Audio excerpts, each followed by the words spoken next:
Hey everyone, and welcome to Screams After Midnight TV edition. I am Peter, that is Tim, and we are working our way through Tales from the Crypt, the HBO anthology series from the 90s. This is going to be season 6, episode 8. It is called The Assassin.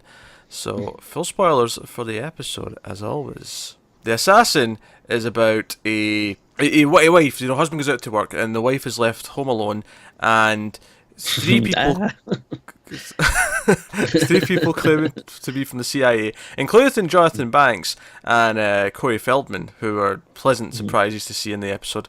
They are basically there to kill her husband, because her husband used to be this guy in the CIA, but he's changed his appearance and stuff, and the wife's sort of held hostage as they wait for the husband to come home. That is the general plot of The Assassin. So I guess I'll ask the question. Tim, did you enjoy The Assassin? All right, so first of all, I should mention a little bit of disappointment on my part. Yesterday, unfortunately, I had to work a long overtime shift on Saturday, which meant that I had to miss the opportunity to go actually meet the Crypt Keeper. He was doing a signing at this little art installation in Burbank, so I was very upset about that. So I do just want to mention that because it's tangentially related. You could have saved it for later in the episode, not after I asked the question. But sure, Tim, you do you. I'm just going in order because that happened first in the day. And my friends get to meet him though, and they said he was very nice. And it sucks because he was doing like recording voice messages and stuff. So it would have been great to, get him to do a little shout out on the podcast. But maybe sometime in the future I'll get to see him. So that was a disappointment. But I do say, watching this episode, before I actually get into the episode, I just want to mention the intro because it's actually I feel like kind of different than most of the other intros. You see the Crypt Keeper is like playing games with the Grim Reaper, but Pete, I don't know if you recognized the Grim Keeper the Grim Reaper where he's from, because he's from a very specific. The Grim Keeper. That's what you just said. That's what I pointed out. You said the Grim Keeper. Well, when I ship the Crypt Keeper and the Grim Reaper, that's what I called him. Mm-hmm. But do you know what movie he was from, or? I didn't. I looked it up. I checked because I got that it was from something. Interestingly, played by William Sadler, who was in the very first episode of Tales from the Crypt. He was in the story itself. Oh, I didn't realize. It's a lot of fun. So he's from Bill and Ted's Bogus Journey, which I don't know if you've ever seen, because I think you're just watching Excellent Adventure for the first time. Yeah, I've never seen it. No, I just watched the first one yesterday for the first time. I actually really like Bogus Journey. I think it's a lot of fun. But there's like a big kind of extended sequence where I'm sure you're familiar with whatever that Fancy Pants movie is, where the dude plays chess. It is The death. Seventh Seal, directed by Ingmar Bergman. You Philistine. Well, I prefer Seven. What's in the box?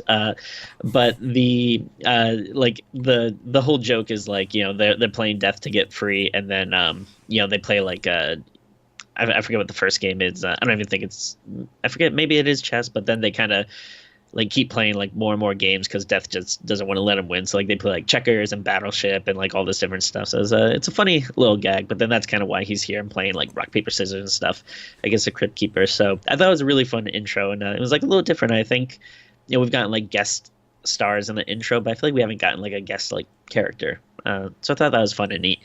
Now for the actual episode. It was mildly okay, I guess. Like it was like I think like you said, like Corey Feldman and the dude from Breaking Bad are in it, and they're both a lot of fun. And the like death scenes and stuff were kind of cool, kind of funny. Overall, it's not a great episode. I don't know about you, but I kind of saw the ending coming. But it's all right, I guess. First of all, that was a record. From when I asked the question to when you finally said what you thought of it, that was a record. I think I like this one a bit more than you did, actually. I was kind of into it for what it was. Once it got going, I was kind of just into the the fun setting of it. Yeah, And then it's definitely a goofier episode. yeah, I think it was just having fun with its wacky concept, and the twist, of course, being that okay, so your assassin doesn't look anything like my husband, and they're like, oh no, but he changed his face and he changed his fingerprints and all the rest of it, and then the big twist is it's actually the wife herself. He's turned into her, and she ends up taking out everyone and killing all three assassins from the CIA by the end of the episode, and that's basically the whole thing. And I guess serving them for dinner? Are we led to believe that Yes. she cooked them? At least the leader of the three, the woman, she seems to have cooked her and fed them Okay. at a dinner party. Sure. That was kind of out of nowhere. That was just kind of like, hey, this is Tales from the Crypt. Why not just make it a cannibal thing too? Yeah. Where up until that point, it was more just like a wacky spy thing, but the deaths were kind of Yeah. over the top. And I was actually disappointed because at one point when she ends up fighting with the CIA woman picks up the gun that's kind of like been shoved into like a paint can, and I was expecting to see like this explosion of paint when she shot the gun, yeah. but it cut away. I was like, no, show me the explosion of paint. Yeah, that would have been fun. I think, yeah, Corey Feldman's death scene was kind of like dumb and over the top, but kind of funny. Yeah, it was this really elaborate thing, and because that was the thing up until that point, the wife was acting very sort of normal and wifey, and then she gets downstairs with Corey Feldman. He's about to kill her, and she starts flirting with him, and it's like, oh, this is different. What's she doing? Like, she's a lot more confident all of a sudden, and she basically could like.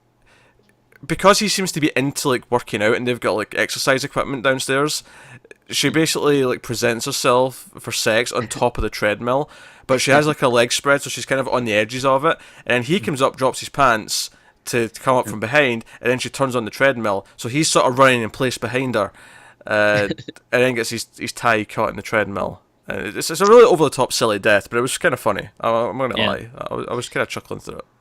And it would have been even funny if they would have went really over the top with it and just showed him like get like sucked into the treadmill and have a bunch of blood on the tracks or something. That would have been nice. And then I like, so once you find out that she is the actual secret agent, I like that they went with probably like just the cheapest option available, where they're just like, we're just gonna have an actual woman do it, but once she reveals it, we're just gonna like dub over her voice. And yeah, you just get this manly voice all of a sudden coming out. It was kind of funny. Yeah. Well, because the CIA woman who's like the leader, because obviously she's the last one who's left after the other two get killed, she had a relationship with this guy before, like, years ago. So she starts like dropping hints about their sex life and stuff. I mean, it's really silly and kind of wacky, but like, I thought for a fun episode, and I feel like a lot of the episodes recently have just been really dull and boring to get through and tedious. Oh, sure. Yeah. I was kind of just into the fun vibe of this one, even if it wasn't like, what I would consider the atypical Tales from the Crypt episode. That I would, if you had said, hey, say 10 episodes people should watch to get like a sense of what the show is, I wouldn't hand them this one. But Oh, sure. I thought this was I would never skip this one. I thought this was a fun enough ride that I was into it. Yeah, it was definitely fun. Yeah, I especially enjoyed how kind of like how pedantic they were being as they were explaining the who they were, because she's like asking, because she's pretending to be all shocked. She's like, oh, what's going on? My husband's just like a dentist or whatever he is. I don't know what his job is. And he's like, no, you see, here's the thing. We're from the CIA, and he's supposed to, like Corey Feldman is actually, dude's got a lot of charisma. He handles his dialogue quite well, I think. And Jonathan Banks, I love that Jonathan Banks, even like 2 decades almost before Breaking Bad, he's still playing like the cleanup guy who takes out people. He's still playing the same character. That's true, yeah. Yeah. So. And even in Special Agent Cody Banks, kind of the same guy. But see, I never saw that movie. I just assumed he was in it because Banks, but that was the joke. Special Agent Cody Banks. That was the joke there. Okay. All right. That was me thinking Jonathan Banks just happened to be in the movie. Oh man, how crazy would it have been if he was? Like the director says, like, "Hey Banks, I need you over here." They both look up, like, "What?" Funny. Jesus, Tim. Sometimes you hit me with some joke, and it's suddenly very clear, just like why your life is the way it is. Thank you. So this was the actually the first of two things I watched with Corey Feldman in it in the last couple of hours. But yeah, we'll save the other one for later. That's true. This will be going out after that. Well, I don't know. It might not actually. Depends. These are a little bit in advance right now, so it's hard to tell what's going to go out first for people. But yeah. Yeah, I love the. It just made me think of the Game Boy Advance and some really good Castlevania games for that system. Because I said the word advance. Why is your life all of a sudden like this word relation game? Hey man, you're the one bringing this stuff up. I just. No, I'm not. I'm using words in context that make sense, and you're like, "Oh, advance. Oh, that's Game Boy Advance. Oh my." There's this guy that makes custom Game Boy Advances, and he did this Castlevania one that looks so freaking good, but he charges like $200-300, and I really want to bite the bullet, but I don't know. Maybe a wedding present for someone. It's if they, really want to get me something. Yeah, to clarify here, he's hinting for wedding presents to send him for his wedding. Oh yeah. Because the way he said that, it's sounded like, oh, maybe I'll get it as a wedding present for someone at some point. Yeah, like don't send it to Batman or Colossus or Prince Harry. Like, I know it's kind of confusing because we're all getting married the same year, but yeah, it's me that wants it. Ooh, that would be a fun sitcom. What, you, Batman, Colossus, and Prince Harry in a room together? Yeah. Ugh, good luck trying to get the rights to Prince Harry, but I feel like you and Prince Harry probably got on the best out of the four of you. I'm sure he's a fun guy. You know me, I'm all about the royals. Yeah, he's doing his job.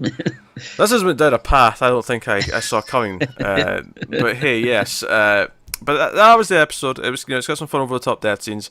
It's a simple little plot. It's all in one house, and I think it works well enough. It's enjoyable enough time. Yeah, that's the American. So we'll the see. American. Oh, was that? You said the American? Oh, yeah, the assassin. Yeah. That's the assassin. Do you watch The Americans? I've seen a little bit of season 1, but I've not seen the show. It just finished though. People have been raving about it. Yeah, well, it's spy stuff. I don't like spy stuff. Fair enough. I'm not a big spy guy either, to be fair, but it can be done well, depending. James Bond can just stop making those movies for all I care. I agree. I think they're boring. I don't get them. But hey, that's us. So it's also like the kind of like person that I don't really like. That's just like, oh man, like babes and gadgets is like, oh, so cool. Like, it's like, that's not cool. Like we like monsters and demons and little ghosties. I keep wanting to be mad that you keep stopping me from actually ending the show, but you keep making points that I agree with. So I'm on like a really weird place here, Tim. You've put me in a really funny position. But that's us. That's the show. That's Screams After Midnight. That's been Tales from the Crypt. So let us know what you thought of this episode in the comments below. Like and subscribe and all that stuff. Get us on the Twitters at mailed_fuzz for channel updates. If you want to support the channel, head over to patreon.com/mailfuzztv. You can do that over there. But that is us. So thank you once again for watching. We always appreciate it. Keep watching Scary TV, and we'll see you next time.